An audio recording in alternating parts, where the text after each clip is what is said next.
How are you, my younger brothers? I'm your elder brother, Kiran Roy. Today, I'm bringing for you a very common point and the most asked about question. Why are girls always against each other? Why girls can never be together? Why girls are their own enemies? So, I'll be addressing this to the best of my ability. See, wherever you see, it is not men who are girls' enemies. It is the girls themselves. It is the women themselves. They have only themselves to blame for it.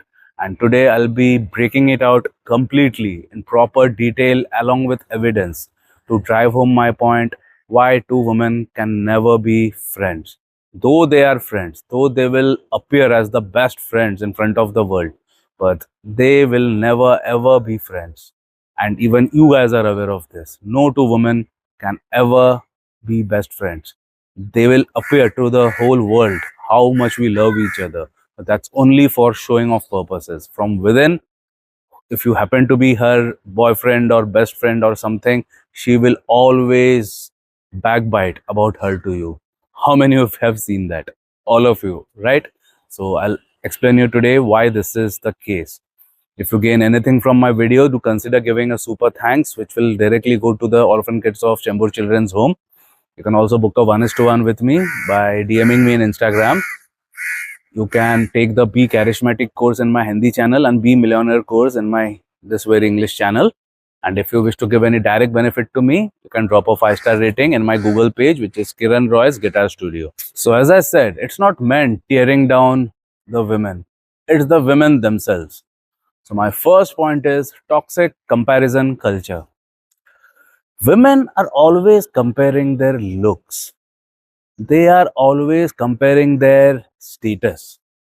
They are always comparing their beauty.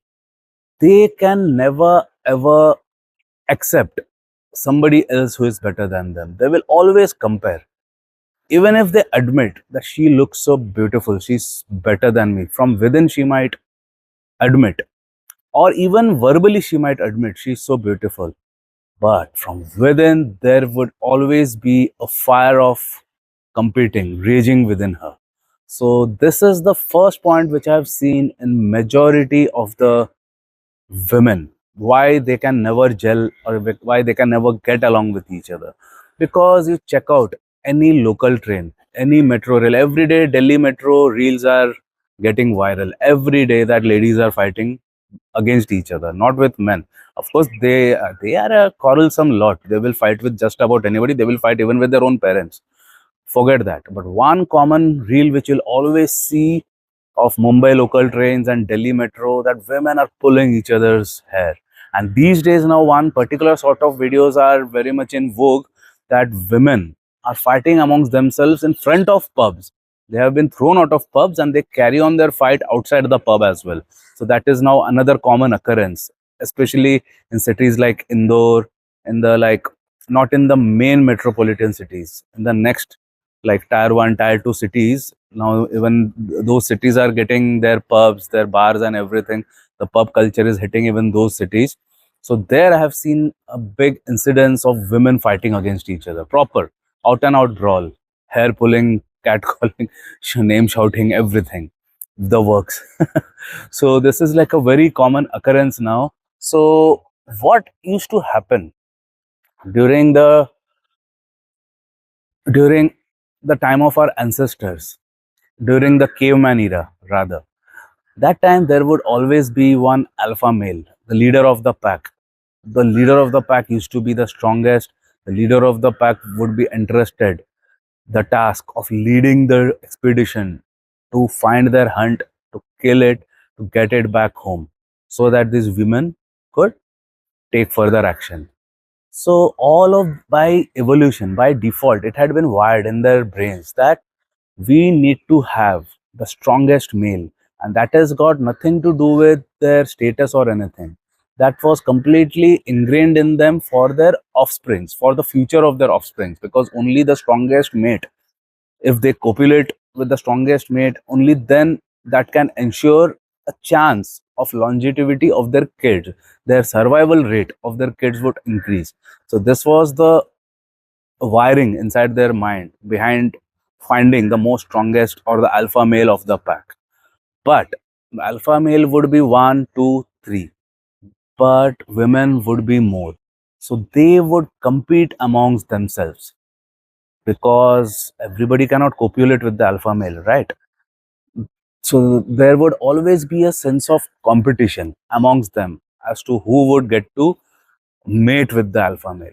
So from there, as a part of evolution, it has reached this stage that they are still competing with each other.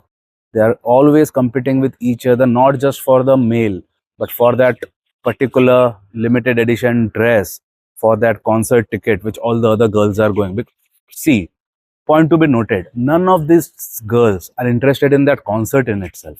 They are only interested in going for that concert just because their other female friends are going or the other women are going. Because always remember, women only want what others want. They themselves have no actual want apart from money and the basics. They don't have specific wants. They only want what is in demand, and demand by whom? Not by males. Whatever is demand by other women, they always only want whatever other women want. So if you see one guy having girlfriends, the other chicks will also want that guy only. Not because that guy is very handsome or very rich or anything or very talented, nothing like that. Only because other girls are having him. So she also wants that. As I told you in my earlier videos, I have been one of the biggest playboys of India at one point in time. So I used to be a rock star, you can call it. I was a rock guitarist. I played rock guitars for some of the topmost bands of India. I performed throughout the world. Naturally, I was in high demand. But the biggest reason of me being a playboy was not because I was very talented or I was very good looking or I was having a very good lifestyle. Nothing. In fact, I was at the peak of my alcohol usage. I was a chain smoker that time. I used to abuse. I used to fight. I was everything a girl would not want. But still, why I had the maximum number of girlfriends. The if you ask me to pinpoint, the main reason was since I was a rock guitarist, since I was a rock star, I already had chicks with me. Since I already had chicks with me, other chicks thought that I was in demand. So in front of their eyes, I was a man in high demand. As per their perception, they want to have me not because I'm talented or because I'm a good person. They had no inking of my purpose in life, of how I am. They of course they would know about my exterior, because my exterior was like that of a bad boy. I had long hair, constantly smoking, constantly drunk, a bottle in my hand, playing rock guitars, loud guitars, super sparse solos I used to play. So that was the exterior they were aware of. A guy who abuses, a guy who hurls abuses at any given opportunity, a guy who fights with others at any given opportunity, at the drop of a hat. So that was the image which I had. But they had zero inking of what my real emotions are all about, of my what my real purpose was all about. They were only concerned that I want him because other girls are having him. So I also want him. So that was predominantly the biggest reason why I could be a playboy. So don't think that playboys are the ones who are like very rich or very talented or they have good thinking or they are very funny. Nothing like that. If they have a few girls, others would also want them. That's why we'll see married men are always in demand, especially in the corporate culture. If you see, these girls are not at all interested in the singles. There are so many bachelors working in the corporate, but do they get anything? Nothing. They were single before also, later also they will remain single only. But who are the ones in demand? Who are the ones in an extramarital affair? It's always the married men. You will never see a single man having an affair. You will always see the married men having an extramarital affair in the office. So this is also that only, that ladies, they are attracted to these married men because he knows that he's already in demand, he's already taken, he's already having somebody. So always you will see the married men are always in great demand, not just in corporate. Since I worked in Bollywood for 4 years, so I know the in and out of Bollywood, though not now current. I am completely out of touch with the current state, but when I used to work there, I was very much in Bollywood, and there it was a common norm. Every producer, music composer, music director, arranger, all used to be married. Wherever I used to go, I was directly in touch with the Bollywood music industry more than the actual acting. Though I had been in the for the songs which I had played, I was interested the task of showing them the finger movements for the song which I had played to that particular actor whom I would not like to name. So though I was personally I was included in the shootings as well for technical reasons, but more so I was more in touch with the music industry. So in the music industry, one common factor which I had observed was each one of them were married, all of them. Because all used to be, I was the only youngest, I was the most youngest person of the studio. I was 17 years that time, but everybody would be above 30s. Everybody, arranger, my fellow music, because there were other guitar players also and other keyboard players also. They all used to be like uncles. Like everybody used to have a mustache. They used to wear. They have zero dressing sense. They used to wear like formal shirt pant and one earring they would be having. Mustache they would be having. Normal. No, nobody would look like a rock star. I was the only person who used to look like a musician. Long hair, printed rock t-shirts, tight jeans, this much big anklers, shoes. So they that's one typical thing which I'm describing because I have worked in the studios Bollywood industry for 4 years. So all of them used to be married, the typical uncle getup, as I said. Everything they would look like a corporate uncle only. The only difference was everybody would wear one earring. They used to think that if I wear one earring, I'll look cool. So nobody used to look like a musician. Everybody would look like a businessman, shopkeeper, or a corporate guy. And one common thing was each one of them had an extramarital affair. Each one of them. And in fact, they would boast in front of me. Even if I was not interested in knowing about their extramarital affairs, they would insist because I was a youngster, I was a junior. So they would insist, and they were my seniors, right? So they would insist on bragging about their achievements in front of me. They would get that ego boost that, see, I have an extramarital affair. So this is what I'm trying to say, that these girls, why these uncles so easily used to get these chicks? Largely due to they already being married. These chicks, these girls, they always get attracted towards married men because they know that he's already taken, and that is what they want. Somebody who has already been taken. Look at this entire Bollywood industry. Look at like how much our names I'll name, it will fall short. Dharmender, this, that, everybody were married and they had their like extramarital affair, and in fact they even married other people. This is very much predominant in Bollywood and corporate, as per what I have seen so far.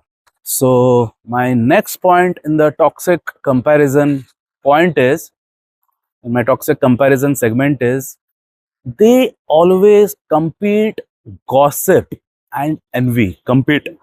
I told you in my first point, they are always competing. In my second point, I am adding the points, they will always gossip against each other. They don't gossip about each other. They always gossip against each other. One thing you will note in all the girls, when guys are gossiping, even guys gossip, of course.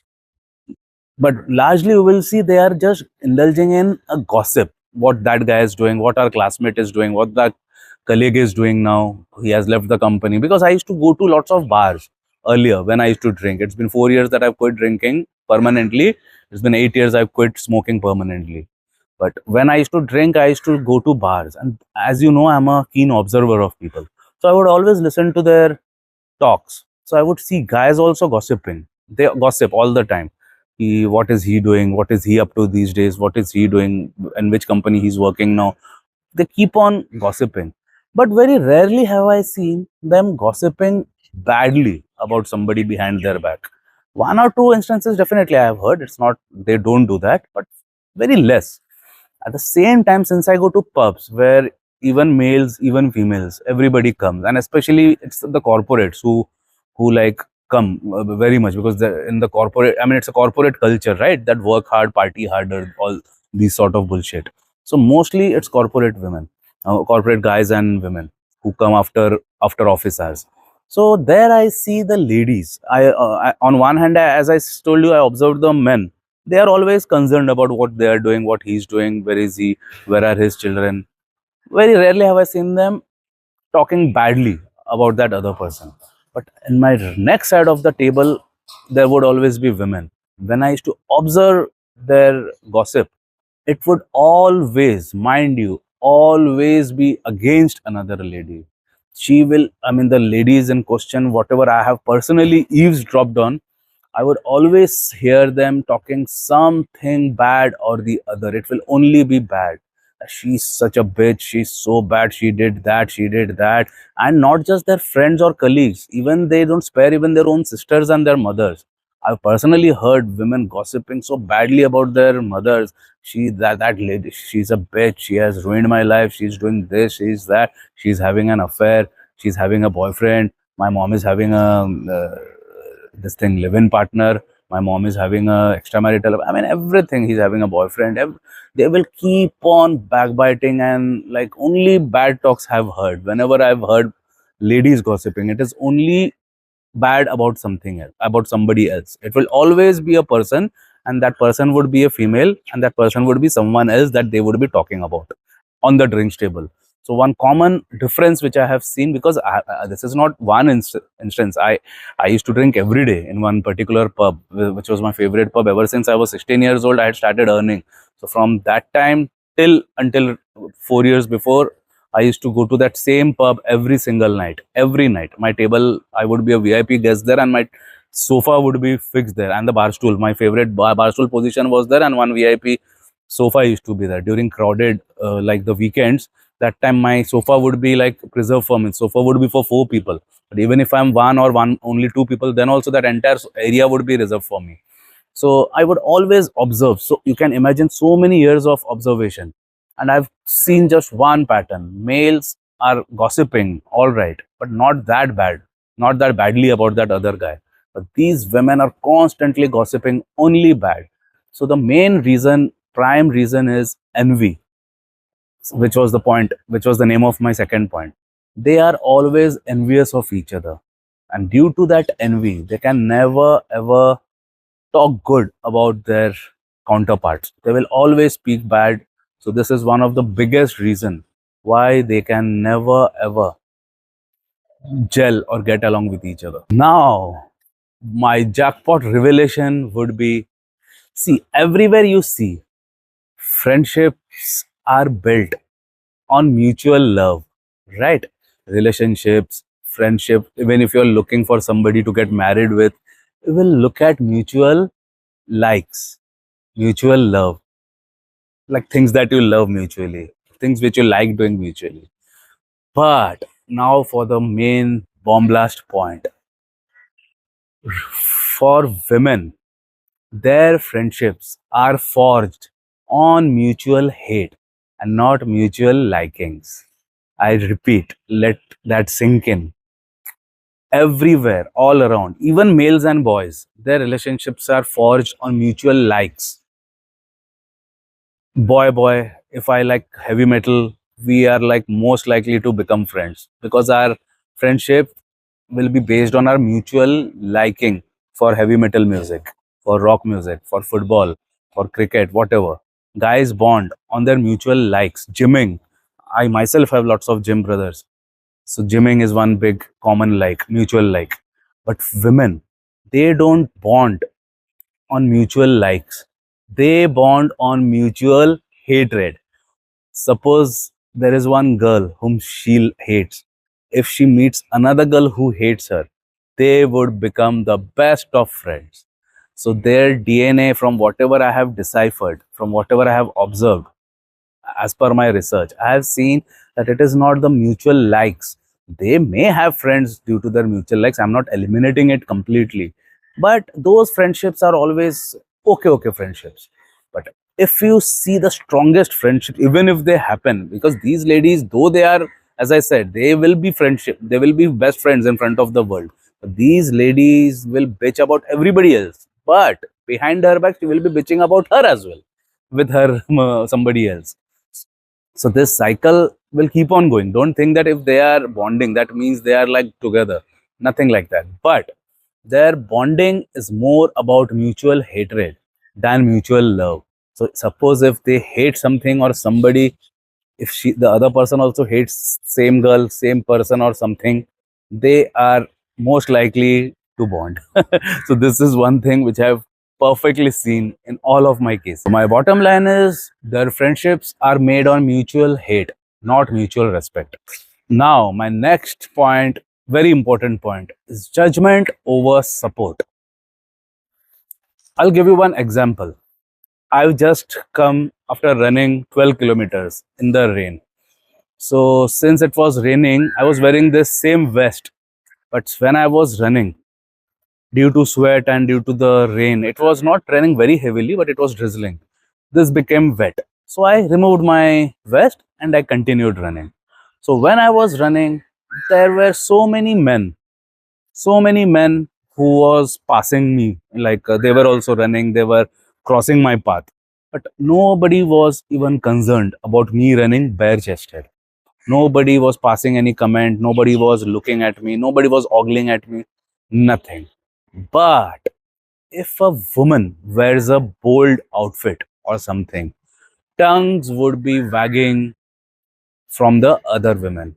They will never ever let somebody wear whatever they want to. You might have seen this on countless occasions. Whatever a woman is wearing, the other lady will always have words or opinion. I gave you the breakdown. I was running bare chested, which is not a socially accepted norm in the Indian society. But I will see my videos, I mostly run bare chested only because it is not to show off my six pack abs or my muscles or anything. It is due to technical reason that I, when I'm running these long hours, of course my t-shirt becomes, my vest becomes wet, completely wet, that I can't wear it any longer. So that is when I remove it and I sling it, and then I continue my run. So that is the reason. It is not for showing off purposes. So, but at the same time, nobody is bothered. I live in a proper place. There are other people also. Naturally, there are other people who I'm sharing the resources with other residents as well. So it is not my own private property. So naturally, others are also using the track which I use. But nobody gives a damn. Nobody passes any comments. Nobody even looks in a questioning fashion. Nothing. They just completely let me be the way I am. But whenever a woman wears anything bold or anything for that matter, it will always set the tongues wagging. Other ladies will always pass comments, they will always give looks, they will always give stares, they will always make faces. 100% that is bound to happen. How many of you have seen that? So, my next point in the judgment over support segment is, if you see any woman succeeding in a male dominated field, what is one common thing which you have seen? You will see other women criticizing her, trying to pull her down. A woman can never see a lady succeeding, especially in a male dominated field. I've personally dated lots of female pilots, many, because I've been an avid traveler, I've been a performer. So naturally, I've dated women from all walks of life: corporates, pilots, actresses, models, singers, musicians, you name it, even teachers. So I've dated like all sorts of women. So pilots used to be one of the professions from which women used to be there. So whenever I used to date these pilots, one common thing which I always used to see with them was other women. Suppose when I am walking in the airport with her, when she is in her uniform, men would respectfully look at her. Common observation, okay? Men would always look at her with respect. In fact, many would say also, "Good morning, ma'am." Always they would be respectful.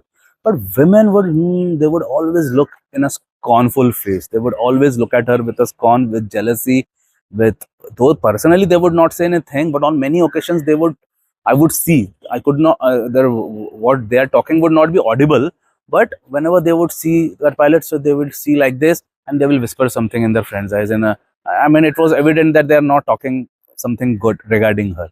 So they would whisper something in their friends' ears, something bad only. By body language, you can make out, right? So one common factor which I've always seen, because if you see a male pilot going, we guys, we will remain cool. We share the same, because now these days they travel in our coaches only. They don't have us. Earlier, during earlier times, I used to see they traveling in a dedicated vehicle, but now I see they are traveling in our same coach. But all are cool. Nobody looks at them. But if it's a female pilot, other women will always look at them with scorn in their eyes, with envy in their eyes. That is because she is excelling in a male dominated field, which they are not able to. So that is their natural envy at work. Take it from me. Next point is emotional bullying, backstabbing, spreading slander. These things are common in female groups. You will always see women backstabbing each other. They are always spreading lies. They are spreading slander. They are indulging in not so good talks about each other. All female groups are filled with that. So they are always judgmental towards each other. When they have women who are judgmental for them, it's natural, but natural that they will develop this hatred for just about everyone. So suppose if one lady has seen that in their friend circle other women are backstabbing her, they are talking bad about her, that anger she tries to put forth through other females by fighting with them in trains, metros. It is their cumulative pent up frustration basically. So that is the reason why we'll constantly see women fighting with each other in the crowded pubs, metros, local trains, everywhere. It is that frustration which has built up from their other avenues. My next segment is crabs in the bucket mentality, which I'll be explaining you with points. First point is all of them have one common thinking. If I don't rise, I won't let you rise. So they always have this thinking by default. If I cannot rise, I will not let you rise. And this is exactly what you see in every sphere, be it corporate, be it Bollywood, be it any lawyers, like whatever. Because as I told you, I've dated girls from all aspects, all walks of life. In every profession, I have seen this happening. That if I cannot grow, I won't let her grow. If I am not getting a guy, I won't let her get a guy.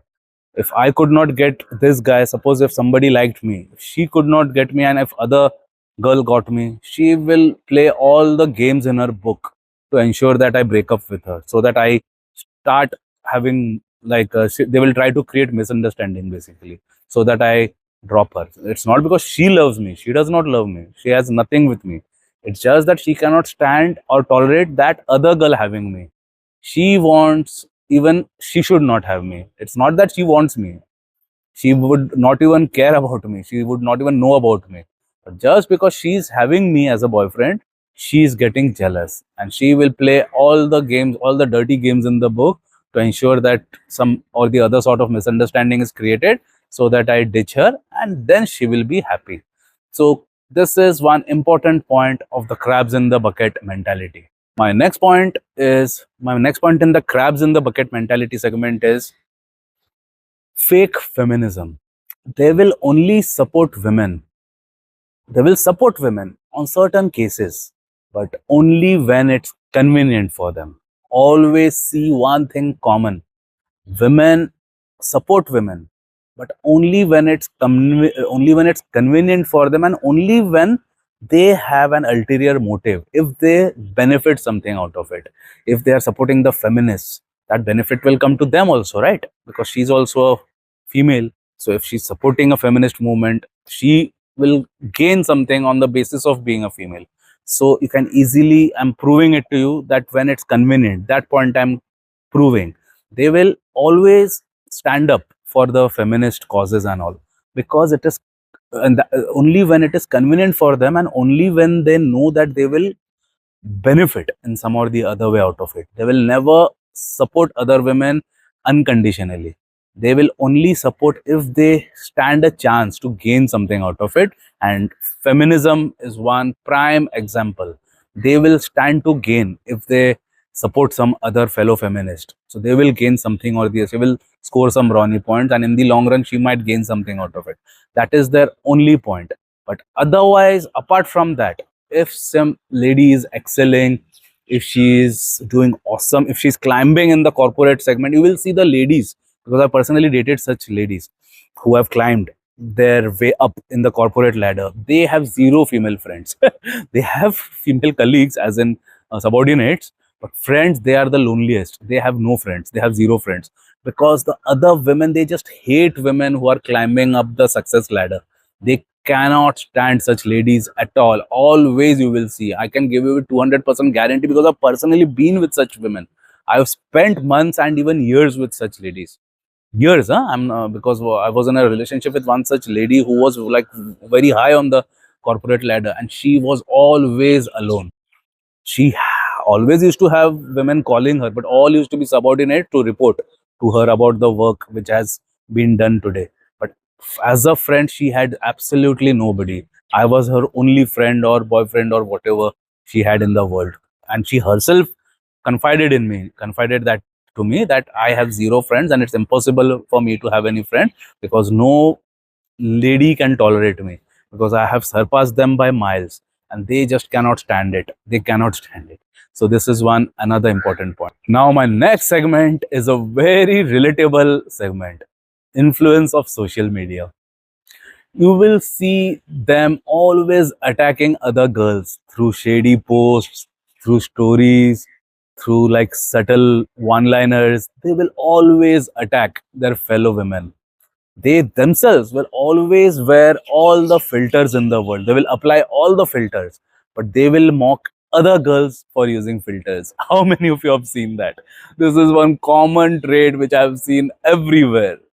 Ladies, they themselves will put on like 10 different filters. But if some other girl is putting filters, she will mock, she will make fun of her, she will comment whatnot in their profiles.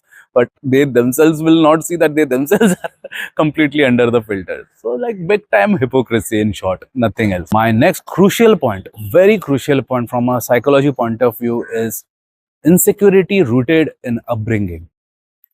Right from the word go, right from the time they were born, they were conditioned to look at other girls as a competition, that she's supposed to look more beautiful than her. She's supposed to score more marks than her counterparts. She's supposed to come first in class, drawing, singing, everything. Will see girls stealing all the prizes. When I was in school, I was a professional. I mean, I was not a professional. I became a professional when I was 16, when I was hardly out of school. So you can imagine, when I was in ninth or 10th, I was almost of a professional level when it comes to my guitar playing. Okay, because the moment I came out of school, I became a professional guitarist. I got calls from the professional studios to work as a sessions guitarist, which I did also. And by the time I was 17, my tunes became like the guitar anthems of India. So it's evident that I possessed high level skills even when I was in school. So whenever I used to participate in the school competitions, I used to play awesome guitar leads.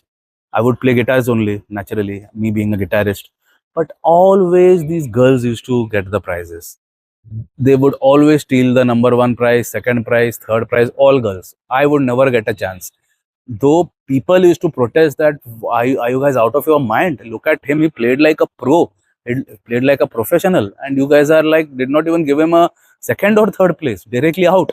So they are always conditioned basically, that because in schools, they are always given the women, because I used to study in a co-ed school. So in everybody whoever have studied, they know that girls are always given partiality, that they all always given first priority.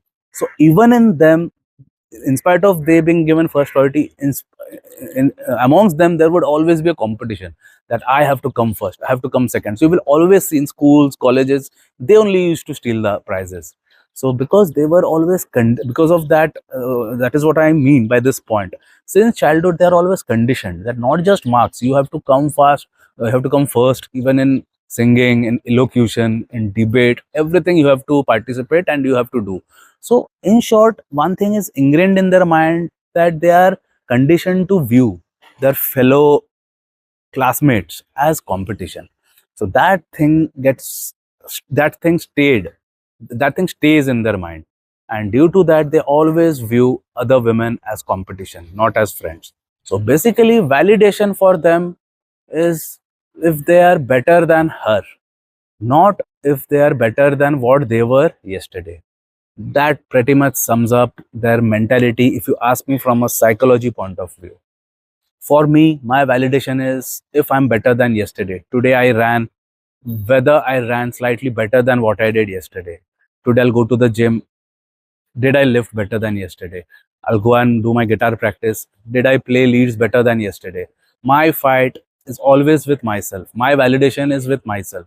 But for them, their validation is with if I did better than her, if I'm looking better than her, if I scored more marks than her, if I did better, if I fared well in the corporate field better than her.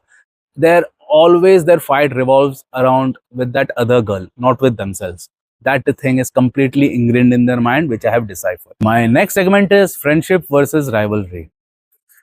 Friendship for them is nothing but an emotional trap. They are, if even if they call the word friendship, it is more of an emotional trap than a friendship.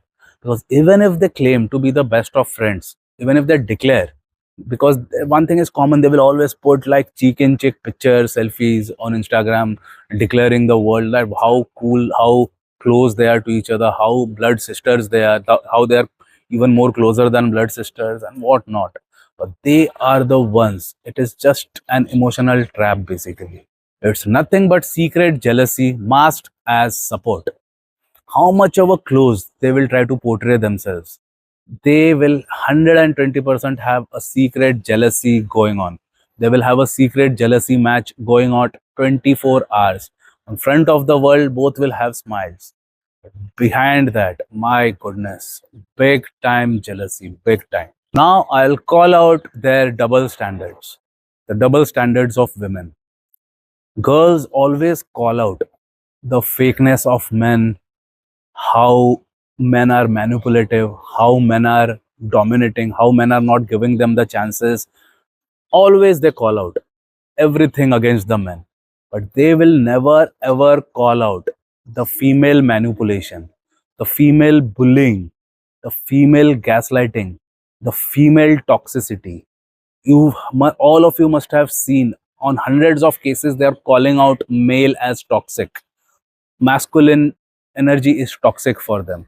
Whatever is related to masculinity is toxic. They will always call out men as toxic.